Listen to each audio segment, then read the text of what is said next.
Mamaya na lang, pakita ko sa inyo ng bonfire namin dito. Susunugin ko lahat ng cottage dito. Susunugin ko lahat ng cottage dito. Hi guys! Maghanap ako ngayon na ililigtas ko. Yung ano bundok tawag doon? Sierra Madre! Pasensya na kayo ha! Vlog ko to!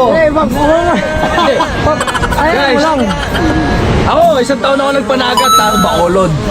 Yung White House na tinatawag nila, kumbaga magkaiba tayo ng pananaw eh. Kasi sa amin pa nagpapanagat, nung White House na yan ang ano namin, palatandaan namin para hindi kami maligaw.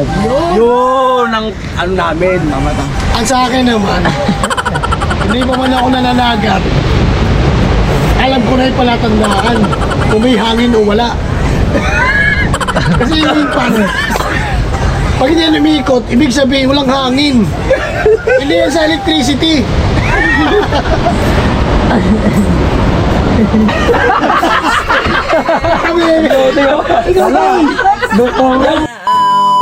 Sa amin niya, San Juan, Batangas lang. Sa San Juan, Ito, may mga chance ito.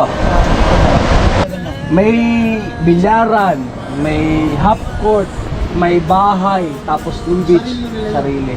Sa amin niya, Sino may-ari? sa Pisang Poco. Doon nung abogado, abogado kasi yun sa science eh. Kaya nga, gusto niya papuntahan yun kasi nga, yung bahay nga, walang nagmamayari, walang gumagamit. Hindi ano na, abandonado.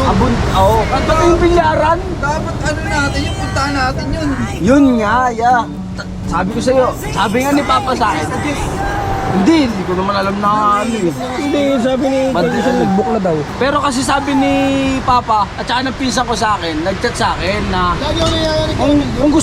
kung gusto nyo saan, dalhin mo lahat ng tropa mo, nung bahay ipapagamit. Hindi pre, kasi may gasol na eh. Pagkain lang, pagkain. Siyempre, wala mga abutan mo lagi yun. Meron ba? Laging binibita sa ano mga kasama ko, mga taga Batangas. San Juan talaga. Tubig doon. Lapit lang nun. Kanya pag gusto mong ano, pre, Nung paradahan niya, tsaka nung... Doon na mismo sa loob. Oo, kasi nung ganito, diba dagat, bubuksan mo yung gate, sa amin na yun eh. Yun. Dagat na. Yun. papala natin yun pag uwi ko.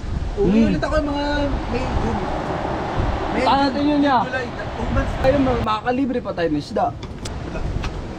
So yung guys, makinig lang kayo sa aming mga usapan at hindi kami mag-anatili sa mga nabala. Alam nyo guys, ganto ang vlog ko. Papaliwanag ko sa inyo. Dito sa pinaliguan namin, pangit talaga maligo. Alam bakit? Ang lakas ng alon. Kusog-sulog pare.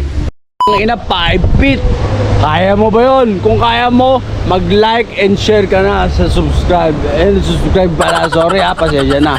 Mamaya na lang, pakita ko sa inyo ng bonfire namin dito. Susunugin ko lahat ng cottage dito. Susunugin ko lahat ng cottage dito. Panoorin nyo na lang. Yung kusina at yung cottage. Aray ko.